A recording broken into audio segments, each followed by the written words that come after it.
زنا یہ ایک قبیح گناہ ہے۔ زنا یہ اسلام کے اندر حرام ہے۔ اگر کوئی شخص زنا کرتا ہے، عدالت میں اس کا معاملہ پہنچتا ہے، شرعی عدالت میں شادی شدہ ہے، تو اسے رجم کرنے کو آیا ہے، وہ رجم کیا جائے گا۔ اگر غیر شادی شدہ ہے تو 100 کوڑے لگیں گے۔ زنا اگر کوئی کر لیتا ہے، زنا کرنے کے بعد اگر اس کے اندر احساس جاگے، اپنے گناہ پر اگر وہ نادم ہو جاتا ہے، اللہ سے توبہ کرتا ہے، تو اللہ رب العالمین معاف کرنے والا ہے۔ والذین لا يدعون مع اللہ الہا آخر ولا يقتلون النفس التي حرم اللہ الا بالحق ولا يزنون ومن يفعل ذلك يلقى أثاما يضاعف له العذاب يوم القيامة ويخلد فيه مهانا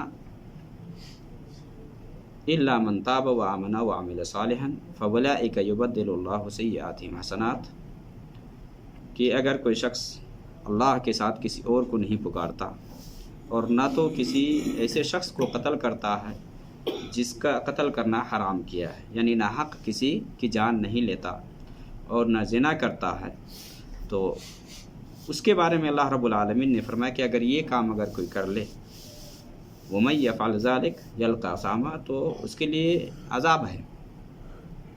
اور اللہ رب العالمین نے یہ بھی فرمایا ہے یضاعف لہ العذاب یوم القیامہ، کہ قیامت کے دن اس کو دوگنا عذاب دیا جائے گا۔ ہاں، یہ گناہ اگر کسی سے ہو جائے، مان لے ناحق کسی کو قتل کر دے، تو شرعی عدالت کے حساب سے ہے کہ قصاصاً وہ قتل کیا جائے گا۔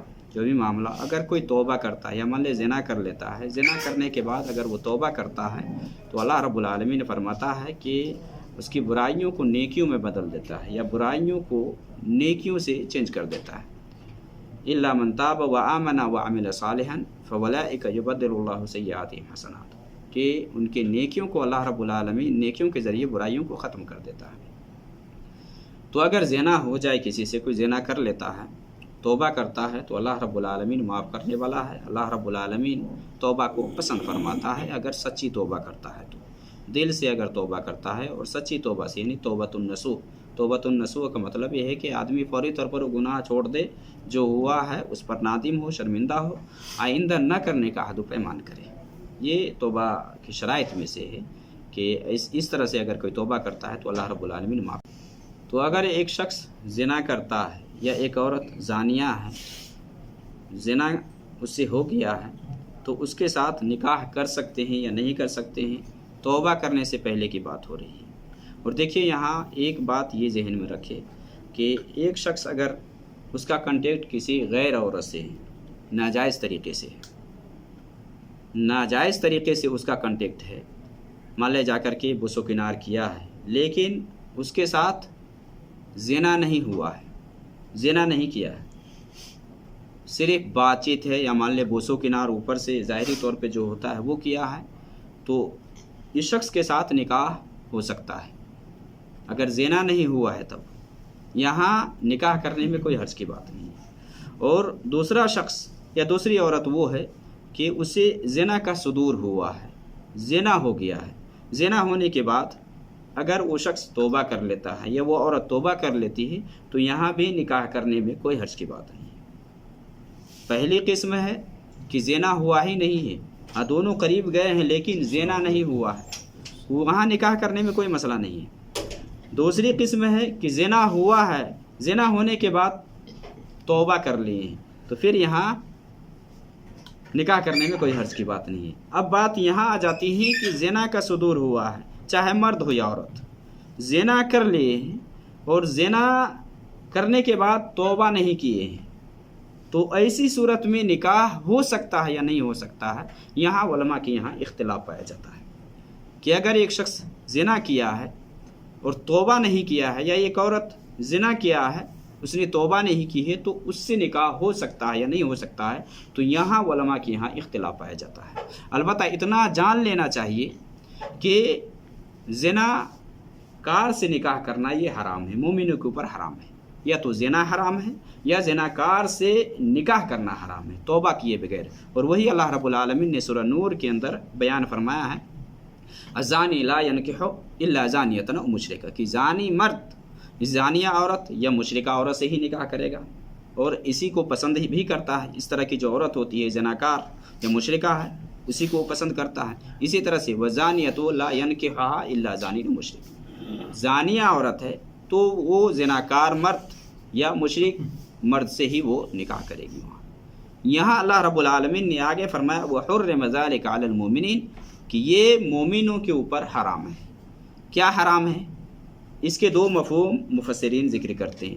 وحرم ذلک علی المؤمنین، کہ یہ مومنوں کے اوپر حرام ہے، زنا حرام ہے، یا تو زنا حرام ہے، یا زانیہ سے یا زانی مرد سے نکاح کرنا حرام ہے۔ دونوں مفہوم یہاں علماء ذکر کرتے ہیں۔ اور چونکہ اس کے تائید میں کہ جو لوگ زناکار سے نکاح کو جائز نہیں قرار دیتے ہیں، وہ دلیل پیش کرتے ہیں، جیسا کہ ابو داؤد اور ترمذی کے اندر ایک صحابی کا ذکر ملتا ہے، عمر بن شعیب، وہ اپنے باپ سے، وہ اپنے دادا سے روایت کرتے ہیں کہ مرثد بن ابی مرثد، یہ زمانہ جاہلیت میں جن کا تعلق ایک عورت مکہ کے اندر عناق نامی عورت سے ان کا تعلق تھا، رابطہ تھا، دوستیانہ، بلکہ بدکار عورت کے ساتھ ان کا تعلق تھا۔ پھر وہ اسلام لائے تو یہ کیا کام کرتے تھے؟ یہ مکہ سے قیدیوں کو لے کر کے مدینہ لے جاتے تھے، نکال کر کے قیدی کو۔ تو ایک دن وہ بیان کرتے ہیں کہ مکہ میں آیا قیدی کو لینے کے لیے، تو اس عورت نے، چونکہ چاندنی رات تھی، اس عورت نے اس کو دیکھ لیا، یہ دیوار سے چھپ کر کے جا رہے تھے، یہ مرثد بن ابی مرثد، تو اس عورت نے اس کو پہچان لیا۔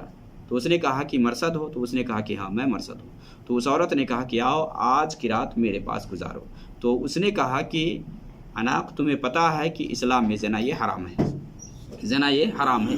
تو پھر وہ عورت آواز لگانے لگی وہاں کہ خیمہ والو، یہ دیکھو یہ شخص ہے جو تمہارے آدمی کو نکال کر کے یہ مدینہ لے جاتے ہیں۔ تو وہ کہتے ہیں کہ 8 لوگ میرے پیچھے لگے، یہ بھاگنے لگے، تو 8 لوگ ان کے پیچھے پڑے ان کو پکڑنے کے لیے، لیکن وہ پکڑ نہیں پائے، وہ ایک غار میں جا کر کے چھپ گئے۔ اور جب لوگ واپس آ گئے، یہ بیان کرتے ہیں کہ وہ لوگ جب وہاں گئے تو میرے اوپر کھڑے ہو کر کے پیشاب کر رہے تھے، لیکن اللہ رب العالمین نے ان لوگوں کو اندھا کر دیا، یہ لوگ مجھے دیکھ نہیں پائے۔ جب یہ لوگ واپس آ گئے تو میں چپکے سے گیا اور ایک آدمی کو جس سے میں وعدہ کیا تھا کہ میں تمہیں نکال کر کے لاؤں گا، تو اس کو گئے اور وہاں سے اٹھا کر کے لائے۔ وہ تو بندھے ہوئے تھے، زنجیر میں بندھے ہوئے تھے، اور وہ بہت بھاری بھرکم بھی تھے، وزنی تھے۔ وہ بیان کرتے ہیں کہ میں جب اٹھاتا تو وہ مجھے تھکا دیتا تھا۔ پھر ان کو اوپر لایا اور دوسری جگہ لے جا کر کے اس کی جو ہے وہ زنجیر انہوں نے کھولا، اور پھر اس کو لے کر کے مدینہ گئے۔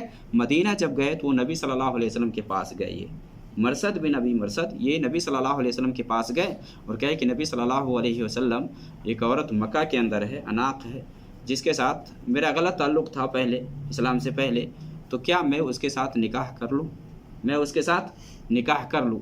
تو کہتے ہیں کہ نبی صلی اللہ علیہ وسلم سے انہوں نے 2 دفعہ پوچھا، نبی صلی اللہ علیہ وسلم خاموش ہو گئے، کوئی جواب نہیں دیے۔ پھر اللہ رب العالمین نے اس آیت کو نازل کیا، الزانی لا ينکح الا زانیۃ او مشرکہ، کہ یہ جب آیت نازل ہوئی کہ ایک زناکار زانیہ عورت یا مشرکہ عورت سے ہی نکاح کرتا ہے، یا اسی طرح سے جو زانیہ عورت ہے وہ ایک زانی مرد یا مشرک مرد سے ہی نکاح کو پسند کرتا ہے، تو اللہ کے نبی صلی اللہ علیہ وسلم نے اسے کہا کہ نکاح مت کرو۔ یہ دلیل پیش کرتے ہیں چونکہ نبی صلی اللہ علیہ وسلم نے اسے منع کیا کہ اسے نکاح نہ کرو۔ تو نکاح نہ کرنے کے سلسلے میں جو لوگ یہ کہتے ہیں کہ نکاح نہیں ہوگا یا نکاح کے جائز نہ ہونے کے جو قائل ہیں، وہ یہ دلیل پیش کرتے ہیں، یہ جو حدیث ہے۔ اور اسی طرح سے قرآن کریم کے اندر اللہ رب العالمین نے یہ بیان فرمایا ہے، جیسا کہ سورہ مائدہ کے اندر اللہ رب العالمین نے فرمایا ہے کہ الیوم احل لکم الطیبات، کہ آج تمہارے لیے حلال کی جا رہی ہیں وہ چیزیں، یعنی پاکیزہ چیزیں حلال کی جا رہی ہیں۔ پھر اللہ رب العالمین نے یہاں یہ فرمایا کہ اہل کتاب کے کھانا تمہارے لیے حلال ہے، اور ان کا کھانا تمہارے لیے حلال ہے، یعنی تمہارا کھانا ان کے لیے اور ان کا کھانا تمہارے لیے، یعنی مراد یہاں ذبیحہ، اہل کتاب سے مراد کہ اہل کتاب کا ذبیحہ تمہارے لیے حلال ہے اور تمہارا ان کے لیے حلال ہے۔ پھر اس میں اللہ رب العالمین نے یہ فرمایا کہ والمحصنات من المؤمنات، کہ جو پاک باز عورتیں ہیں، مومنہ ہیں، ان سے نکاح کرنے کو اسلام نے حلال کیا ہے، کہ یہ حلال ہے، حلال چیزیں۔ الیوم احل لکم الطیبات، اللہ رب العالمین نے شروع میں ہی بیان کیا کیا کہ حلال چیزیں بیان کی جا رہی ہیں، پاکیزہ چیزیں بیان کی جا رہی ہیں کہ کیا کیا تمہارے لیے حلال ہے۔ تو اللہ رب العالمین نے ذکر کیا کہ مومنہ عورتوں میں سے جو پاک باز ہے وہ حلال ہیں، اور اسی طرح سے اہل کتاب کی عورتیں جو کہ پاک صاف ہو، پاک باز ہو، وہ بھی حلال ہے تمہارے لیے، وہ بھی تمہارے لیے حلال ہے، بشرطے کہ تم انہیں ان کا مہر دے دو، محسنین غیر مسافحین۔ یہاں اللہ رب العالمین نے فرمایا یہ نیت بالکل نہ ہو کہ اس کے ساتھ شہوت رانی کرے، چاہے اعلانیہ طور پر ہو چاہے چھپا کر کے ہو، یہ نیت نہ ہو، بلکہ ان سے نکاح کرتے ہو تو مہر ادا کر کے نکاح کے طور طریقے کے حساب سے نکاح کر کے تم اسے استعمال کر سکتے ہو، یہ حلال ہے۔ یہاں بھی اللہ رب العالمین نے جو اشارہ کیا ہے، بتلایا ہے، گویا کہ مومنوں کو یہ بتایا ہے کہ جو پاک باز ہیں، جو عورتیں پاک ہیں۔ اب یہاں مرد کے حوالے سے ذکر ہے تو عورتوں کے حوالے سے بھی اپوزٹ میں لے سکتے ہیں، یعنی ایک عورت اگر پاک باز ہے، عفیفہ ہے نا، تو وہ زانی مرد سے نکاح نہ کرے جب تک کہ وہ توبہ نہ کر لے، زانی مرد سے نکاح نہ کرے۔ اور اسی طرح سے اللہ رب العالمین نے سورہ نور کے اندر ہی ایک جگہ فرمایا ہے نا، الخبیثات للخبیثین والخبیثون للخبیثات، کہ یعنی گندی عورتیں یہ گندے مردوں کے لیے ہیں، اور اسی طرح سے گندے مرد یہ گندی عورتوں کے لیے ہیں۔ والطیبات للطیبین، اسی طرح سے پاک باز عورتیں یا جو پاکیزہ عورتیں ہیں وہ پاک مردوں کے لیے ہیں، اسی طرح سے جو پاک مرد ہے وہ پاکیزہ عورتوں کے لیے ہے۔ یہ اللہ رب العالمین نے بیان فرمایا ہے۔ مطلب یہ ہے کہ زانیہ سے نکاح کرنا یہ حرام ہے، قرآن میں اللہ رب العالمین نے ذکر کر دیا ہے، وحرم ذلک علی المؤمنین۔